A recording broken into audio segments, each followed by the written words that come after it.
Est-ce que votre mère vous déteste? J'espère pas, ça sera un peu relou. Mais aujourd'hui, on va regarder une histoire animée d'une maman qui déteste sa fille pour la pire des raisons. Donc on commence, n'oubliez pas de boire de l'eau, de mettre un petit pouce bleu et surtout de vous abonner à la chaîne. On est bientôt 200 000, merci beaucoup. Et on y va, let's go! Salut, je suis Catherine. Catherine, c'est le prénom de ma mère? Je viens d'un petit village en Norvège. Je suis née, la sage-femme m'a tendu à maman et quand elle a éloigné le drap de mon visage, maman a crié. Toutes les femmes du village aux alentours ont halté. Papa est entré dans la chambre en courant et il m'a regardé horrifié. La malédiction de ta famille nous suit. Elle ressemble comme de gouttes d'eau à ta sœur, la laide. Wow, ça respecte pas la sœur ici. Eh, tu vois ta sœur là? Ah ouais, la moche. À l'époque, je n'avais aucune idée de quoi il parlait, mais avec le temps, c'est devenu plus clair. Tout le monde dans mon village pensait que j'étais la fille la plus laide au monde. C'est vraiment horrible. Il y a une tier list des gens les plus moches et t'es la seule personne dans la tier list. Ils avaient tous des peaux pâles, des yeux et des cheveux clairs. Mais j'avais les cheveux foncés et un bronzage permanent. Vous êtes sûr de ce que vous êtes en train de dire là? Parce que, attends. Qui la plus laide au monde. Ils avaient tous des peaux C'est qui elle alors, hein, Yandere Simulator là? Regardez bien pâles, sa coupe de des cheveux. yeux et des cheveux clairs. Elle a clairement pas les cheveux clairs. Mais j'avais les cheveux foncés et un bronzage permanent. En grandissant, j'étais vraiment seule. Je n'avais ni frère ni sœur, parce que papa avait trop peur d'avoir des enfants encore plus maudits et moches que moi. C'est horrible, mais c'est là. Mais vraiment, c'est l'histoire la plus cruelle que j'ai vue. Et les autres villageois se comportaient comme si j'avais des poux et ne laissaient pas leurs enfants jouer avec moi, juste parce que j'étais différente. Quand j'avais 6 ans, mes parents ont réalisé qu'ils ne pouvaient pas me cacher de ma famille pour toujours. On a donc pris une photo de famille pour nos cartes de Noël. Mais quand papa les a vus, il les a déchirées en deux. Mais Et c'est des grands malades mentaux en Norvège, hein. m'a grondé. J'ai ramassé une photo déchirée et j'ai scotché les bouts ensemble. Puis j'ai dessiné des cornes maléfiques sur les têtes de mes parents. Ils étaient mieux comme ça. Une après-midi, quand j'avais 11 ans, je suis sortie en douce à travers ma fenêtre. J'étais assise sous un arbre. Attends, tu sors en douce de ta maison pour littéralement aller devant ta maison? Mais sors pas dans ce cas-là, c'est même pas extrême. Une femme s'est approchée de moi. Elle a dit qu'elle était américaine et elle m'a demandé si elle pouvait prendre une photo de moi. Je ne suis pas un animal dans un zoo pour prendre des photos de moi et rire de moi. Pourquoi est-ce que je vais rire de toi, petite? Je pense que tu es belle. Puis-je rencontrer tes parents? Elle avait l'air gentille. Je l'ai donc emmenée chez moi. Moi je pense que elle doit genre travailler dans un truc de mode, tu sais, pour enfants. Et du coup elle va lui proposer du taf et tu sais ça va foutre le seum aux parents. Et elle va faire une carrière et tout alors que les parents l'ont juste dit qu'elle était moche depuis le début. Dès que mes parents l'ont vu me tenir la main, ils ont perdu la tête. Avant que je ne puisse prononcer un mot, mes parents m'ont traîné à l'intérieur et ils ont fermé la porte au visage de la femme.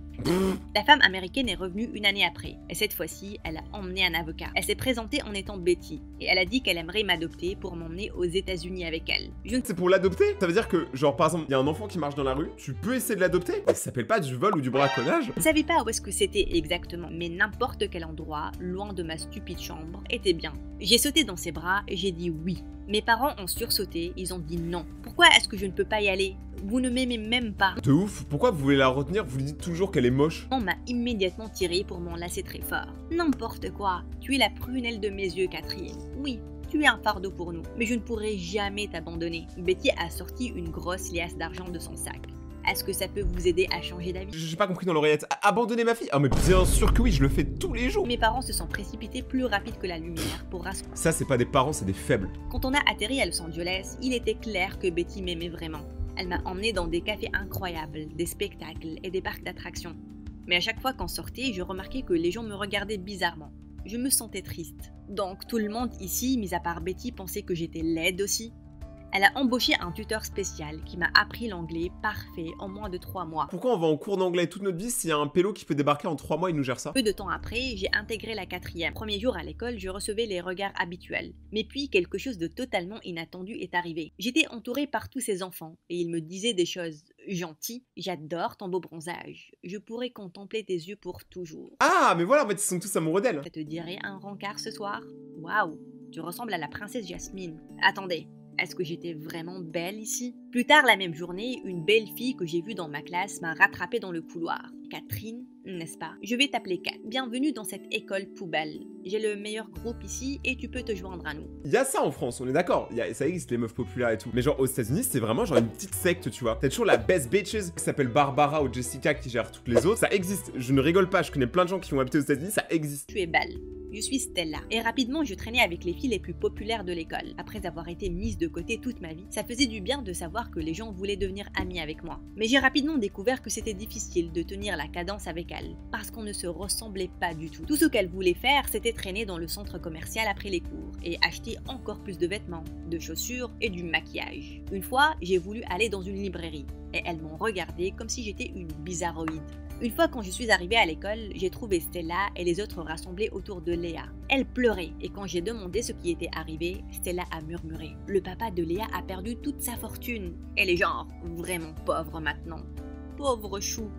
Léa avait l'air pitoyable tout le temps. Elle a arrêté de traîner avec nous après les cours parce qu'elle n'avait plus d'argent à dépenser. J'ai essayé de lui donner de l'argent une fois, mais elle ne l'a pas pris. C'est normal, c'est une meuf qui a des principes en fait. Mais en même temps, quand tu dépenses tous les jours ton argent dans le maquillage ça coûte cher hein. J'ai découvert ça, j'ai une meuf les gars. Quelques semaines plus tard, Léa s'est assise avec nous durant le déjeuner. Et elle a sorti un sandwich au salami de son sac. Et soudain, Stella a perdu la tête. Bouge ce truc dégueulasse loin de moi. Tu es tellement pauvre maintenant que tu ne peux pas te permettre le homard ou le caviar. Oh la phrase de riche. Oh la phrase de meuf du 16e. Oh là là. J'ai essayé d'être gentille, mais je ne peux plus. Je l'ai toujours laissé faire partie de mon groupe. Ok, c'est elle la bad bitch, c'est elle la Jessica. Même si elle est moche. Mais maintenant, elle est pauvre aussi. Il est temps qu'elle parte. Donc là, t'es en train de dire qu'elle est pauvre et moche. T'es pas là pour te faire des amis, n'est-ce pas? Il y en a assez. Je n'arrive pas à croire que tu peux traiter une amie de cette manière. Tu es une personne si horrible. Oui. Et stupide villageoise. Fais attention à ce que tu dis. C'est les clashs les plus semi-douillets que j'ai jamais vus. Je ne t'avais pas laissé entrer dans mon groupe, tu ne serais personne. Je préfère être personne qu'une personne comme toi. Viens Léa, on s'en va. Et après ça, j'ai pris sa main et on est parti. Eh ben c'est bien fait. Je pouvais sentir le regard furieux de Stella qui creusait un trou dans mon crâne, mais j'en avais rien à faire. Depuis ce jour-là, Léa et moi sommes devenus très proches. On ne pouvait pas éviter Stella et ses commentaires méchants en classe. Loser, nul, noob, moche, ringard, pauvre. Tu n'as que 4 sacs Louis Vuitton. On a commencé à traîner ensemble à la bibliothèque durant les pauses et j'apportais toujours un déjeuner en plus pour elle. Léa a commencé à venir chez moi aussi et Betty lui a toujours demandé de rester dîner. Un jour, je disais au revoir à Léa à la porte quand j'ai entendu un rire familier. Oh mon Dieu Léa, tu es sans abri maintenant. T'imagines, y'a quelqu'un qui fait ça avec toi? Demain, y'a quelqu'un qui est en bas de ton immeuble ou de ta maison, juste tous les jours, t'insultes. Est-ce que cette Betty t'a adopté aussi? Visiblement, elle aime bien adopter les enfants pauvres et ratés. On souffle. Qu'est-ce que tu fais ici, Stella? Malheureusement, j'ai découvert hier que je vivais à côté de toi. Je vais devoir demander à mes parents de déménager dans un meilleur quartier. Oh, la raison du déménagement. Regarde en haut de sa tête. Ça se voit, elle est super contente du déménagement. Et après ça, je suis rentrée. C'était assez dur de la voir à l'école. Maintenant, on est devenus voisines. En vrai, on s'en fout, non? Une nuit, j'étais à l'extérieur en train de jouer avec ma chatte quand elle a sauté par-dessus le mur de chez Stella. J'ai grimpé à mon tour et heureusement, je l'ai rapidement retrouvée. Je partais sur la pointe des pieds quand soudain, j'ai entendu des cris émanant de l'intérieur. J'ai regardé à travers la fenêtre et ce que j'ai vu m'a choqué. Stella se tenait devant ses parents alors qu'ils lui criaient dessus l'un après l'autre. Pourquoi tu es si stupide, Stella? Regarde tes notes pathétiques. Tu es débile? Comment tu vas diriger mon entreprise un jour? Je suis certaine qu'elle ne va même pas avoir son bac. Tellement gênant. Vraiment. Toutes mes amies parlent de combien leurs enfants sont intelligents. Je veux juste faire semblant de n'avoir même pas de fille. Stella a éclaté en sanglots, elle a couru vers sa chambre. Un élève qui a pas des bonnes notes, c'est juste qu'il est pas fait pour le système d'apprentissage. Faut arrêter de rabaisser les gens tout le temps. C'est cool d'avoir des bonnes notes, mais je suis pas sûr que la personne doit être jugée comme débile. Bon, après, elle est vraiment bête, mais ça c'est autre chose. D'ailleurs, regardez, tour de magie. Voici la liste des dernières personnes qui sont abonnées à la chaîne. Abonne-toi et active la cloche pour passer dans la prochaine vidéo. On continue. Je savais exactement ce que ça faisait d'avoir des parents qui te rabaissaient tout le temps. Les siens avaient l'air d'être pires que les miens.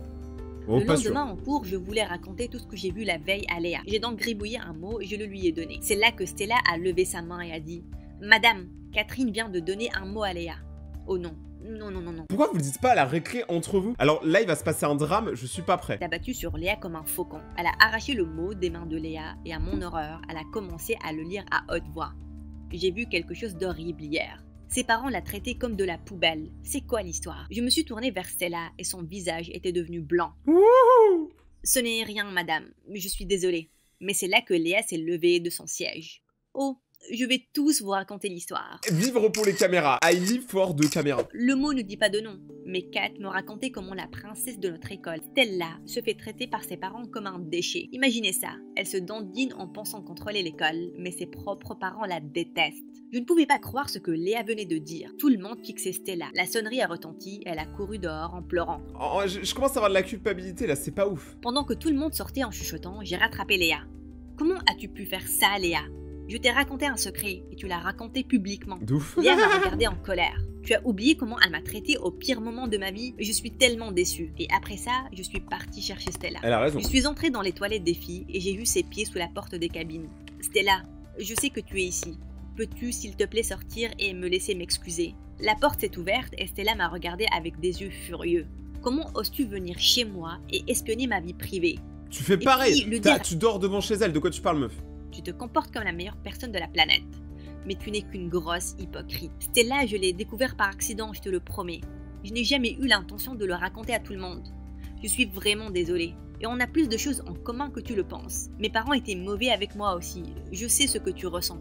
Tu ne sais rien du tout.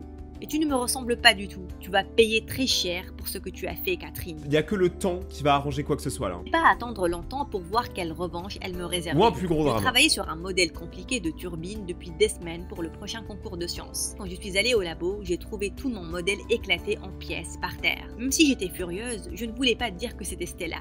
J'ai donc dit à la prof de sciences que je n'avais aucune idée qui ça pouvait être. Mais elle s'est ruée au bureau du principal et il s'est avéré qu'il y avait des caméras de surveillance dans le labo. Ah. Alors que je regardais les vidéos avec horreur, je pouvais clairement voir Stella qui cassait mon modèle avec une batte de baseball. Elle a immédiatement été interpellée. Stella, tu as demandé pardon à Catherine et puis tu vas prendre tes affaires de ton casier. Tu es renvoyée. Oh. Eh, vous savez que là, le fait d'être renvoyé, ses parents, ils vont la détruire. Mes parents vont me tuer, je suis désolée. Tu aurais dû y penser avant. De tels comportements sont inacceptables dans mon école. S'il vous plaît, ne la renvoyez pas. Elle est mon amie. On était énervés l'une contre l'autre. S'il vous plaît, donnez-lui une autre chance. Elle a décidé qu'elle allait la suspendre durant 2 semaines. Je suis sortie du bureau, je me suis tournée vers Stella. En vrai, Tu t'es c'est énervée une meuf contre cool. moi.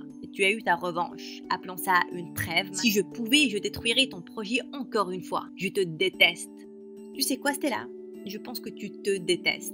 Et juste parce que tes parents sont idiots, ça ne veut pas dire que tu dois l'être aussi. Je n'ai pas vu Stella durant les 2 semaines qui ont suivi, mais elle n'est pas revenue après sa suspension. J'ai découvert que ses parents avaient décidé de l'envoyer dans un internat en Europe. Imagine, ils l'ont envoyé dans un internat en Norvège. A vraiment regretté ce qu'elle a fait et elle s'est excusée. Et on est redevenus amis. On a toutes les deux eu nos diplômes à la même université.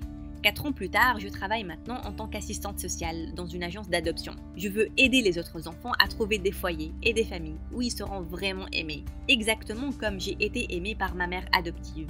Les potes, j'espère que cette vidéo vous a plu. Si c'est le cas, n'oubliez pas le pouce bleu, de vous abonner maintenant à la chaîne, d'activer la cloche pour devenir un gros gazo et de regarder mes autres vidéos qui s'affichent juste là. On se retrouve très bientôt pour la suite. C'était Rayton et ciao!